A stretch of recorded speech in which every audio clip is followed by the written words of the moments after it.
Student, I am Sonam. Welcome back to my YouTube channel Apna Vidyalaya. आज के इस वीडियो में हम आप सभी को बताएंगे एक मोस्ट इम्पोर्टेंट टॉपिक। तो यहाँ पे आज के इस वीडियो में हम आप सभी को बताएंगे क्लास 10 सामाजिक विज्ञान का, ठीक है, भूगोल पार्ट का सबसे इम्पोर्टेंट क्वेश्चन आंसर, जो आप सभी के बोर्ड एग्जाम में इस बार 101% गारंटी है, बिल्कुल पक्का आएगा। क्योंकि यहाँ पे जितने भी क्वेश्चन हम आप सभी को बता रहे हैं सभी very very most important question है। और ये क्वेश्चन आप सभी के NCERT से, और जो आपका क्लास 10 का बोर्ड का पेपर बनता है वो सिर्फ NCERT बुक से ही बनता है, ठीक है। तो यहाँ पे देखिए, यहाँ पे क्लास 10 आपको सामाजिक विज्ञान का जो भूगोल पार्ट है, यहाँ पे हम आपको भूगोल पार्ट के सभी इंपॉर्टेंट वायरल क्वेश्चन बताएंगे और पूरे के पूरे आंसर के साथ हम आप सभी को बताएंगे, ठीक है। और इससे पहले हम आपको बता दें कि यहाँ पे हमने क्लास 10 सामाजिक विज्ञान का जो आपका इतिहास वाला चैप्टर है, ठीक है, पार्ट है, इतिहास वाले जितने भी चैप्टर हैं सभी के महत्वपूर्ण वायरल प्रश्न हम बता चुके हैं उत्तर के साथ, ठीक है। तो अगर आप लोग उसको नहीं देखे हो तो सबसे पहले आप लोग उसको भी देख लीजिएगा, ठीक है। आप सभी को हम इसी वीडियो के लास्ट में वो वीडियो भी आपको लगा देंगे स्क्रीन, ठीक है, एंड स्क्रीन, वहां से भी आप लोग देख सकते हो, और डिस्क्रिप्शन में लिंक दे देंगे, वहां से भी आप लोग देख सकते हो, ठीक है। तो यहाँ पे आप सभी लोग उस यानी वो वाला जो वीडियो है जिसमें एक ही वीडियो में हमने पूरा इतिहास के पार्ट के इंपॉर्टेंट क्वेश्चन बताए, उस वीडियो को भी आप लोग देख लीजिएगा। और यहाँ पे हम आप सभी को भूगोल पार्ट के जितने भी यानी भूगोल के जितने भी चैप्टर हैं सभी के इंपॉर्टेंट क्वेश्चन इस वीडियो में बताएंगे, ठीक है। अगर आप लोग इस तरह से तैयारी करोगे तो आप सभी का इस बार 70 नंबर सामाजिक विज्ञान में बिल्कुल पक्का है। तो अगर आप लोग भी टारगेट बनाए कि इस बार आपको बोर्ड एग्जाम में 95% लाकर एक टॉपर स्टूडेंट बनना है, तो आप लोग इस वीडियो को बिना स्किप के लास्ट तक देखिएगा। तो सबसे पहला वेरी मोस्ट इम्पोर्टेंट क्वेश्चन क्या है यहाँ पे, ठीक है। और ये जो है ये संसाधन एवं विकास चैप्टर से है, और ये क्वेश्चन, ये जो चैप्टर है ये काफी इम्पोर्टेंट है। इससे आपके एग्जाम में, ठीक है, टोटल यानी 10 नंबर के क्वेश्चन आप सभी के एग्जाम में सिर्फ इसी चैप्टर से आते हैं। तो यहाँ पे पहला क्वेश्चन, और यहाँ पे हम आपको 6 नंबर वाले भी क्वेश्चन बताएंगे और 4 नंबर वाले क्वेश्चन भी बताएंगे। तो पहला क्वेश्चन है जलोढ़ मिट्टी की 2 विशेषताएं बताइए, ठीक है, काफी इंपॉर्टेंट क्वेश्चन है। तो यहाँ पे देखिए जलोढ़ मिट्टी यानी ये जो काफी उपजाऊ मिट्टी होती है, जलोढ़ मिट्टी जो अपने भारत में ही पाई जाती है। तो यहाँ पे जलोढ़ मिट्टी ऊपर के विशाल मैदान के अंतर्गत, ठीक है, पंजाब, हरियाणा, उत्तर प्रदेश, उत्तराखंड, बिहार एवं पश्चिम बंगाल में पाई जाती है।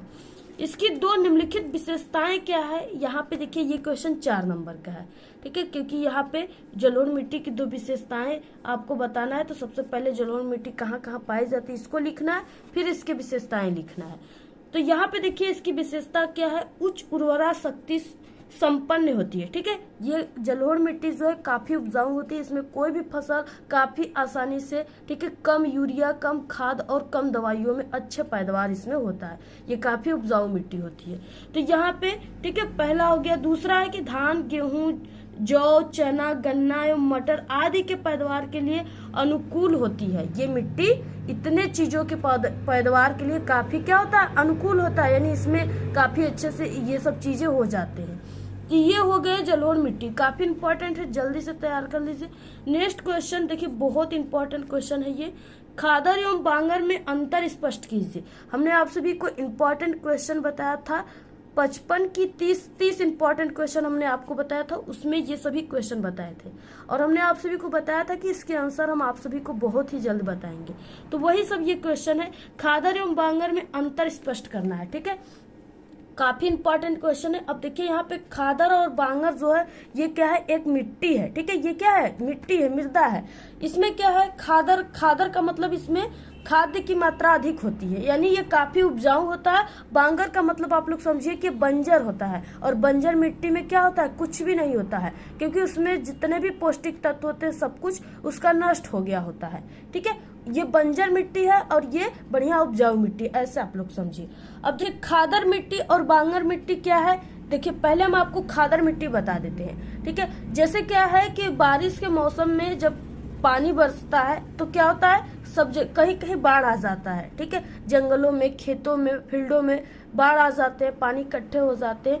तो वो क्या होता है कि जो पानी इकट्ठा होता है तो जब बहाव आता है तो बाढ़ अपने साथ, ठीक है, एक खेत की मिट्टी दूसरे खेत तक बहाकर लेकर चला जाता है। ठीक है, तो यानी वहां पे जहां का मिट्टी बहा कर ले जाता है वहां पे बंजर हो जाता है, और जहां पे वो मिट्टी जाकर जमती है, इकट्ठा होती है, वो क्या हो जाता है, खादर मिट्टी हो जाता है, उसमें अच्छे पैदावार होने लगते हैं। ठीक है, यही है उसमें। देखिए, जैसे वह भूमि जहाँ बाढ़ के पानी के निरंतर पहुंचने से, ठीक है, नवीन जलोढ़ मृदा का जमाव पाया जाता है, वो खादर कहलाता है। और जिन क्षेत्रों में बाढ़ का पानी नहीं पहुंच पाता, ठीक है, वहां पुरानी मृदा बनी रहती है, उसे बांगर कहते हैं। तो इस तरह से क्या है, यानी कि जो बाढ़ आता है वो अपने साथ जो मिट्टियां लाता है वो सभी खेतों की मिट्टियां होती है, तो काफी वो उपजाऊ मिट्टी होता है। ठीक है, तो वो बांगर होता है, बांगर मिट्टी होता है, उसमें कोई भी फसल आप लोग लगाओगे काफी अच्छे तरीके से होगा। और जो बंजर होता है, जहाँ बाढ़ की पानी नहीं पहुंच पाती है, ठीक है, वहां पे क्या होता है कि वहां की जो मिट्टी होती है उसमें आप लोग कोई भी फसल लगाओगे तो वो अच्छे से नहीं उगती है। ठीक है, तो इस तरह से आपको खादर और बांगर में अंतर समझ में आ गया होगा। अब देखिए, नेक्स्ट है वेरी इंपॉर्टेंट क्वेश्चन, जैव और अजैव संसाधन क्या होते हैं। ठीक है, जैव का मतलब हम आप सभी को बता दें जीवित, और अजैव का मतलब जिसमें यानी जान न हो। ठीक है, जो अजीवित है, यानी दोनों जीवित और अजीवित, यानी यहाँ पे संसाधन क्या होते हैं ये पूछ रखा है। तो यहाँ पे देखिए, जैव संसाधन क्या है, बहुत इंपॉर्टेंट क्वेश्चन है। वे संसाधन जो जीव मंडल से प्राप्त होते हैं उसे जैव संसाधन कहते हैं। जीव मंडल यानी जिसमें जान होती है, ठीक है, जो जीवित होता है, जैसे मनुष्य, पशुधन, वनस्पति। ठीक है, ये सब मनुष्य क्या है, जीवित है, पशुधन भी जीवित है, यानी पशु इसमें हो गया, पशु, गाय, भैंस, ये सब। वनस्पति, पेड़ पौधा भी जीवित होते हैं, तो ये सब जीव हैं। ठीक है, ये क्या है, जैव संसाधन में आते हैं। और अजैव संसाधन में क्या आते हैं, तो वे संसाधन जो निर्जीव वस्तुओं से बनते हैं। हमने आपको बताया कि इसमें निर्जीव चीजें आती है, इसमें जान नहीं होते हैं। ठीक है, वे अजैव संसाधन कहलाते हैं। जैसे मृदा धातु हो गई, मृदा धातु में क्या होता है, ये निर्जीव होते हैं। चट्टानों में जान थोड़ी नहीं होता, वो निर्जीव होते हैं, तो यहाँ पे ये अजैव संसाधन में आएगा। ठीक, इसको आप लोग तैयार कर लीजिए। नेक्स्ट है, काली मिट्टी भारत के किन 2 राज्यों में सर्वाधिक पाई जाती है। जो काली मिट्टी है, तो यहाँ पे क्या है, काली मिट्टी जो है वो महाराष्ट्र यानी मुंबई एवं गुजरात में सर्वाधिक पाई जाती है। नेक्स्ट क्वेश्चन है, मृदा अपरदन क्या है। बहुत वेरी इंपॉर्टेंट क्वेश्चन है। 100% जितने क्वेश्चन बता रहे 100% गारंटी है मेरा कि आपके बोर्ड एग्जाम में इस बार जरूर आएगा। ठीक है, पक्का आएगा। जितने क्वेश्चन बताते हैं हर साल आता है। तो यहाँ पे मृदा अपरदन क्या है, जल तथा पवन जैसी प्राकृतिक शक्तियों के द्वारा, ठीक है, भूमि की ऊपरी परत के शीघ्रता से बहाव को मृदा अपरदन कहते हैं। अब देखिए, मृदा अपरदन किसे कहते हैं हम आप सभी को पहले समझा दें। जैसे क्या है, एक जगह कोई भी मिट्टियां इकट्ठा है इस तरह से, ठीक है, मिट्टियां इकट्ठा है, या कोई खेती है उसमें इस तरह से मिट्टियां हैं। अब क्या होता है कि गर्मी के दिनों में ज्यादातर हवा चलता है जिसे लू कहते हैं। ठीक है, लू के माध्यम से भी क्या होता है, लू में डस्ट उड़ते हैं जो कि मिट्टी के कण होते हैं, और वो लू क्या करता है, हवा गर्मी के क्या करता है कि वो एक स्थान से, यानी यहाँ पे मिट्टी का जमाव है, यहाँ से यहाँ मिट्टी सूखी है, हवा चलेगा, यहाँ की मिट्टी उड़ जाएगी, और ये उड़कर क्या कर देगी, यहाँ पे चला आएगा, यानी यहाँ से मिट्टी उड़कर यहाँ पे चला आया, ये हवा के माध्यम से आ रहा है। और अगर बाढ़ वाला हमने बताया आपको कि बाढ़ भी क्या करता है, यहाँ पे बाढ़ आया हुआ है, यहाँ से जब बाढ़ की पानी यहाँ पे इकट्ठा होती है, यहाँ से जब दूसरे जगह बहकर जाती है दूसरे खेतों में, तो यहाँ की मिट्टी इस खेत में कर देती है। ठीक है, तो यहाँ पे क्या होता है, मृदा का अपरदन हो जाता है, यानी मृदा का स्थानांतरण हो जाता है, इसका कटाव हो जाता है। ठीक है, तो वही यहाँ पे है कि मृदा अपरदन, यही चीजों को कहते हैं। ठीक है, नेक्स्ट क्वेश्चन है, वनों के महत्व तथा वनों से होने वाले लाभ लिखिए। देखिए कितना इंपॉर्टेंट क्वेश्चन है।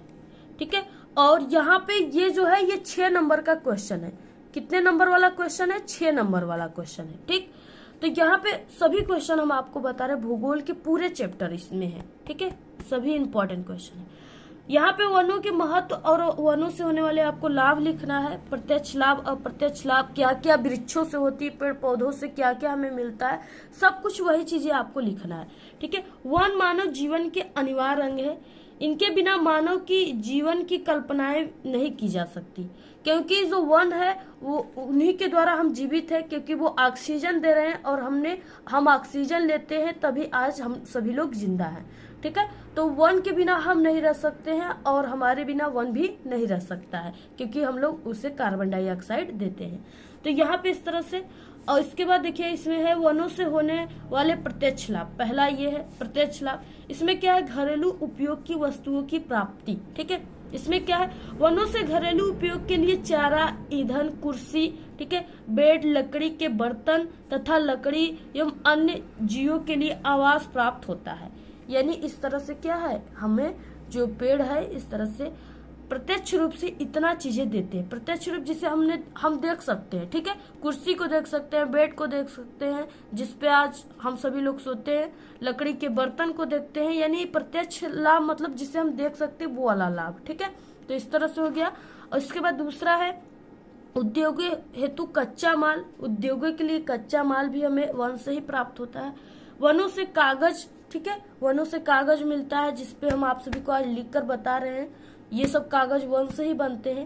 तो यहाँ पे वनों से कागज, रबड़, ठीक है, कत्था, माचिस, जिसे खेल उपकरण और तारपीन का तेल आदि उद्योगों हेतु कच्चा माल उपलब्ध होता है। किससे, वनों से होता है। ठीक, तो यहाँ पे ये प्रत्यक्ष लाभ। नेक्स्ट है यहाँ पे तीसरा, औषधियों की आपूर्ति। ठीक है, ये सभी प्रत्यक्ष लाभ में जा रहे हैं। वनों से मानव स्वास्थ्य के लिए हितकारी अनेक औषधियां प्राप्त होती है। यहाँ पे आ गया अप्रत्यक्ष लाभ। अप्रत्यक्ष लाभ का मतलब कि जो हमें दिखाई नहीं देता है। ठीक है, वो यहाँ पे है पहला कि ऑक्सीजन की पूर्ति। हमने आपको बताया कि यहाँ पे जो पेड़ पौधे होते हैं वो हमें क्या करते हैं, ऑक्सीजन देते हैं। तो यहाँ पे ऑक्सीजन की पूर्ति, और ऑक्सीजन आप सभी को दिखता है नहीं ना दिखता है, तो इसलिए वो क्या है, अप्रत्यक्ष लाभ है। तो यहाँ पे वन वर्षा में सहायक होते हैं, भूमि कटाव पर रोक लगाते हैं। वनों से वृक्षों की जड़ें मिट्टी के कटाव को रोकती है, और यहाँ पे बाढ़ निरंतर पर्यावरणीय संतुलन को बनाए रखता है। ठीक है, इस तरह से आपको लिखना है। नेक्स्ट है यहाँ पे क्वेश्चन, भारतीय वनों की प्रमुख विशेषताओं को लिखिए। तो यहाँ पे भारतीय वनों की जो प्रमुख विशेषताएं वो निम्नलिखित है। पहला है आर्थिक रूप से संपन्न वन संपदा। ठीक है, भारतीय वन आर्थिक रूप से बहुत लाभकारी है। वनों से इमारती लकड़ियां, कच्चा माल, औषधि, ठीक है, और यहाँ पे औद्योगिक के लिए भी होता है, यानी कल कारखानों के लिए आदि पर्याप्त मात्रा में प्राप्त होती है। भारत में विभिन्न प्रकार की वन पाई जाती है, जैसे शंकुधारी और उष्णकटिबंधीय, पर्वतीय, ठीक है, और पर्णपाती वन जो कि शुष्क ऋतु में अपनी पत्तियां गिरा देती है, पर्णपाती जो होता है। तो इस तरह से आपको तैयार रखना है। देखिए प्रश्न है, वनों पर आधारित प्रमुख उद्योगों का नाम लिखिए। तो कागज उद्योग, माचिस उद्योग, खेल का उपकरण उद्योग और तारपीन तेल का उद्योग, ये आपको तैयार रखना है। पाए जाने वाले वनों के प्रकार कितने होते हैं ये आपको बताना है। ज्वारी वन, उष्णकटिबंधीय कांटेदार वन, पर्वतीय वन, उष्णकटिबंधीय वर्षा वन, उष्णकटिबंधीय पर्णपाती या मानसूनी वन। ठीक है, इतने प्रकार के वन पाए जाते हैं। वनों के समाप्त होने के लिए 3 कारण क्या है, यानी वन किस तरह से समाप्त हो रहा है। वनों के समाप्त होने के 3 कारण क्या है, ठीक है, यानी वन किस तरह से तेजी से समाप्त हो रहे हैं। पहला यही कारण है कि तेजी से जनसंख्या वृद्धि। जनसंख्या में अधिक वृद्धि होने के कारण लोगों को रहने के लिए जमीन स्थान चाहिए, तो वो पेड़ को काट के, ठीक है, अपना आवास बना लेते हैं, रहने के लिए जगह बना लेते हैं, और पेड़ पौधों को काटते हैं काफी तेजी से, जिससे उन्हें की जो जितने भी उनकी आवश्यकताएं हो पूर्ति होती है। ठीक है, इस तरह से वनों का कृषि भूमि में परिवर्तन होना, यानी जो वन है उसको पहले के जो जंगल वगैरह थे उसको काट कर अब उसको खेतों में परिवर्तन कर दिया गया है, और वहाँ पे किसान अनाज उगाते हैं। ठीक है, और बांधों, रेलवे, राजमार्गों निर्माण के लिए वन की तेजी से कटाई, स्टेशन, ठीक है, रेलवे, ये सब बनाने के लिए क्या है, और रोड निकालने के लिए जो पहले के वन थे उसको काट दिया जा रहा है। तो यही क्या है, वनों से होने वाले ये सब, यानी वनों के समाप्त होने वाले यही 3 कारण है। आप लोग तैयार कर लीजिए। नेक्स्ट क्वेश्चन यहाँ पे, टिहरी बांध किस राज्य की किस नदी पर निर्मित किया गया है। बहुत इंपॉर्टेंट क्वेश्चन है, इस चैप्टर से आपके एग्जाम में 10 नंबर का क्वेश्चन आता है। ठीक है, टिहरी बांध परियोजना भारत की एक प्रमुख जल विद्युत परियोजना है, यानी टिहरी बांध पे क्या होता है, विद्युत उत्पन्न की जाती है।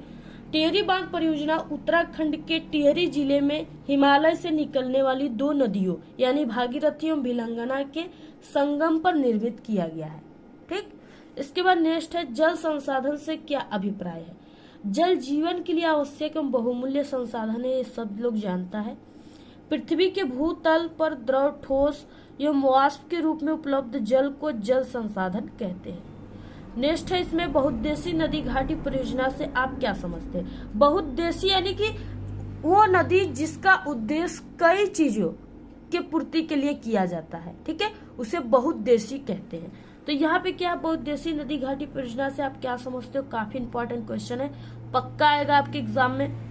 जिन नदी घाटी परियोजनाओं के द्वारा एक साथ अनेक उद्देश्यों की पूर्ति होती है उन्हें बहुउद्देशीय नदी घाटी परियोजना कहा जाता है। देखिए बहुउद्देशीय नदी का मतलब जैसे कि वहाँ पे पंजाब में एक भाखड़ा नांगल बांध है, ठीक है, उससे क्या होती है, बिजली भी उत्पन्न होती है और पंजाब में ज्यादातर धान और गेहूं की खेती होती है। तो उसमें क्या होता है कि उसके जल का यानी बिजली उत्पन्न होने के बाद उसके जल के जो है उसमें खेतों में सिंचाई के लिए भी उपयोग किया जाता है। तो यानी उसका कई उद्देश्य की पूर्ति के लिए उसका यूज उसके पानी का किया जा रहा है, ठीक है।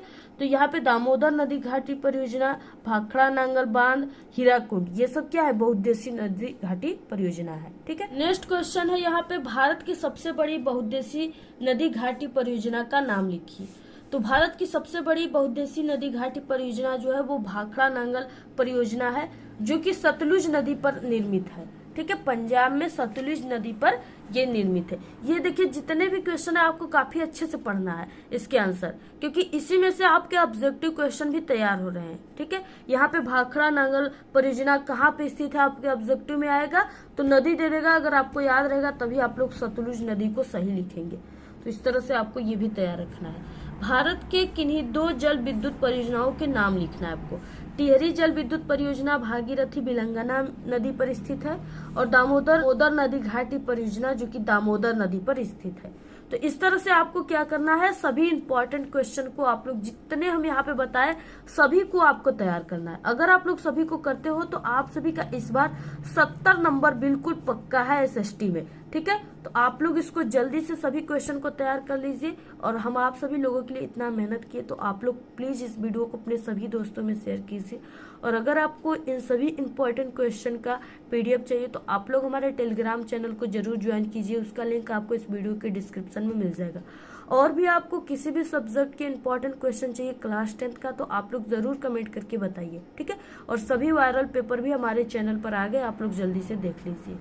तो आज के इस वीडियो में सिर्फ इतना ही। आपको ये वीडियो कैसा लगा, अगर वीडियो पसंद आए तो एक बड़ा सा लाइक कर दे, चैनल पे नए हैं तो सब्सक्राइब करके बेल आइकन को जरूर प्रेस कर दे। Thanks, all the very best, bye bye.